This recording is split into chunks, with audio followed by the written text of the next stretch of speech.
Hi friends, നമുക്കിന്നൊരു നാടൻ കറി ഉണ്ടാക്കാം. അതിനുവേണ്ടി ഞാൻ ചുരക്ക മുറിച്ചെടുക്കുകയാണ്. ഇതെൻ്റെ അടുക്കളത്തോട്ടത്തിൽ നിന്നും പറിച്ചെടുത്ത ചുരക്കയാണ്. ഇതിപ്പോൾ പാകത്തിന് വിളഞ്ഞിട്ടേ ഉള്ളൂ. അതുകൊണ്ട് തന്നെ ഇതിൻ്റെ തൊലിയോടുകൂടി തന്നെ ഇതിനെ മുറിച്ചെടുക്കാൻ കഴിയും. ഇനി നമുക്കിതെല്ലാം ചെറുതായിട്ട് മുറിച്ചെടുക്കാം. ഇതിനകത്തേക്ക് ഒരു ഉള്ളിയും കൂടെ മുറിച്ചിടാം.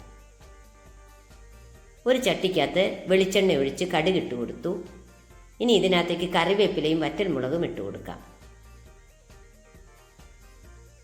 ആവശ്യത്തിന് തേങ്ങ ഇടാം. 1/2 സ്പൂണ് മഞ്ഞൾപ്പൊടിയും 1 സ്പൂണ് കാന്താരിപ്പൊടിയും ഇടാം. ആവശ്യത്തിന് ഉപ്പും കൂടെ ഇട്ട് കൊടുക്കാം. ഇനി അരിഞ്ഞു വച്ചിരിക്കുന്ന ചുരക്ക ഇട്ട് കൊടുക്കാം. ചുരക്ക കറി വെക്കുന്ന സമയത്ത് വെള്ളം ഒഴിക്കരുത്. ചുരക്ക തിളയ്ക്കുമ്പോൾ തന്നെ അതിനകത്തൊന്നും ധാരാളം വെള്ളം ഉണ്ടാവും.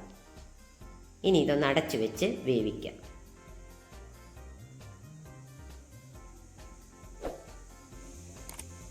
ചുരക്ക കറി റെഡിയായി.